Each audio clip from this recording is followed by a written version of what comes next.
Olá a todos, eu sou o Diego, esse é o canal de Psicanálise no YouTube e hoje um especial de Halloween. Vamos falar um pouco sobre as bruxas de Salem e essa histeria em massa que aconteceu.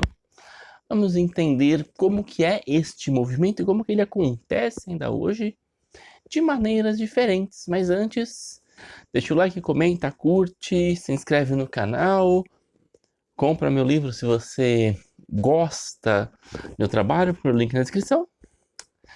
E vamos lá, sem mais delongas. Para começar, é importante a gente ter em mente esse livrinho aqui, o Martelo das Feiticeiras ou Maleus Maleficarium, que era o livro da Inquisição, era o livro para caça às bruxas e ele ajuda a gente a entender. Eu já gravei um vídeo sobre esse livro, mas eu não lancei no canal porque o áudio estava muito ruim. Ele está na lista de ser regravado, então algum momento eu vou regravá-lo e postar aqui.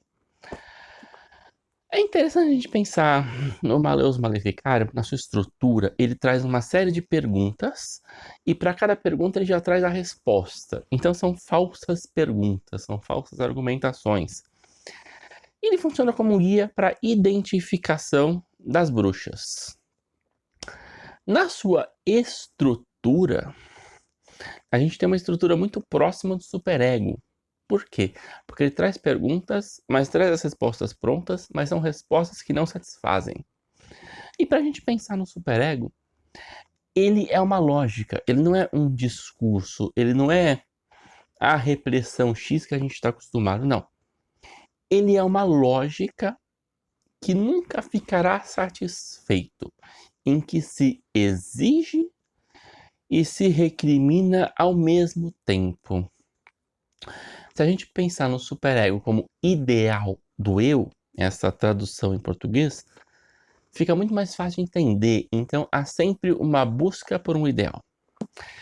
E quando a gente pensa na caça às bruxas, não se estava caçando bruxas, estava se exigindo um ideal, sob a desculpa de bruxas. Ah, tinham pessoas que realmente acreditavam que existiam bruxas? Com certeza. Tinham pessoas que realmente estavam preocupadas com a alma imortal de outras pessoas? Muito provavelmente. Mas a estrutura por detrás do fenômeno das bruxas de Salem era a imposição de um ideal. Então, sempre que você tem a imposição de um ideal, não importa qual, você tem uma lógica superegóica e daí você tem esse fenômeno da histeria em massa, que é o que aconteceu nas bruxas de Salem. E o que foi, né? Vamos sintetizar muito. Foi uma carnificina. Você teve muitas mulheres sendo julgadas por bruxaria e cada vez que uma era condenada, ela apontava outras e de outras apontava outras e começavam a uma catarse revelando o seu lado bruxa, ora por meio de tortura para se livrar de uma dor, ora por um fenômeno psíquico. Então fica muito misturado, chega a ponto de ser impossível às vezes você separar, até porque o que nós temos são relatos históricos, nós não temos um presencial. Mas vamos ficar aqui com o ponto do psíquico, que é o que o canal envolve, tá?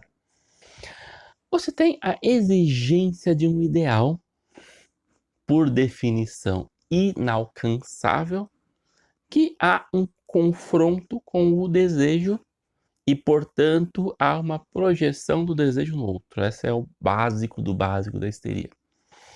Então você tem lá nas bruxas de Salem as acusações de bruxaria relacionados às vezes com o desejo, com a sexualidade, algo que o livro fala e em algum momento eu vou trazer, sobre uma, eu nem vou dizer uma feminilidade, seria um grande exagero, mas um erotismo, uma sensualidade, a expressão de um desejo altamente reprimido, pois fala-se de um ideal. Este desejo reprimido por parte das mulheres e por parte dos homens, cada um à sua maneira, mulheres pagaram o pato, a proporção de mulheres queimadas foi muito maior do que de homens. Então você tem esse movimento da catarse. Não é de hoje que a histeria é confundida com possessões demoníacas, com brincar com o além, com o demônio falando, com o espírito possuindo um corpo, somente a histeria de conversão. Mas aí também é um caso para um outro vídeo, se vocês quiserem, vai ser um prazer fazê-lo. Então você tem uma sociedade que funciona por uma lei, você tem esta lei que impõe o impossível e o nega ao mesmo tempo, e que busca um culpado, a necessidade de ter um culpado, porque aí você tem a lógica da histeria, o desejo é do outro, não é o meu. Então se eu te desejo, que num movimento não histérico eu te desejo, o que eu faço com isso? Eu preciso reconhecer para mim, eu te desejo? Na patologia histérica não, você me deseja. Então eu não posso me aproximar de você porque eu não sei o que você vai fazer. O meu desejo, ele torna-se insuportável. Por ser insuportável, eu projeto, eu não aguento. Então você tem o contraponto à repressão, esta projeção do alívio de um insuportável por parte dos inquisidores, por parte das pessoas que moravam em Salem e por parte das bruxas que se acusaram. E quando começa este movimento, quando você começa a manifestação histérica, que é este gozo do não permitido, ele só sai, ele torna-se incontrolável. Porque é o corpo se manifestando, é o desejo se manifestando de outro jeito, é aquilo que não é mais reprimido e cria-se uma brecha.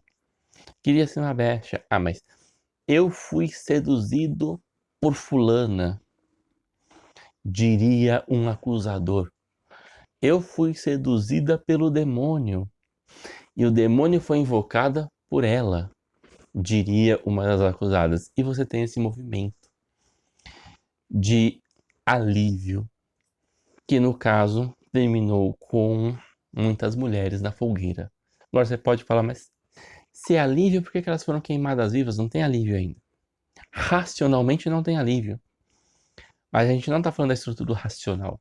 O racional não tem este poder todo de conter. O que nós temos é um processo inconsciente tomando conta de um alívio da libido que sai e que precisa sair, e só depois que sai é que é compreendido. É o que nós temos. Sintetizando muito, foi isso. Se você olhar para o cotidiano nosso, você vai ver que tem muitos movimentos parecidos. Você vê muitos movimentos que eclodem sem um racional, sem uma compreensão, sem um entendimento do que. É muito próximo. Interessante para pensarmos que não evoluímos tanto assim. Então, ficando por aqui. Dúvidas, sugestões, comentários aqui embaixo. Não me jogue na fogueira. Até a próxima e muito obrigado.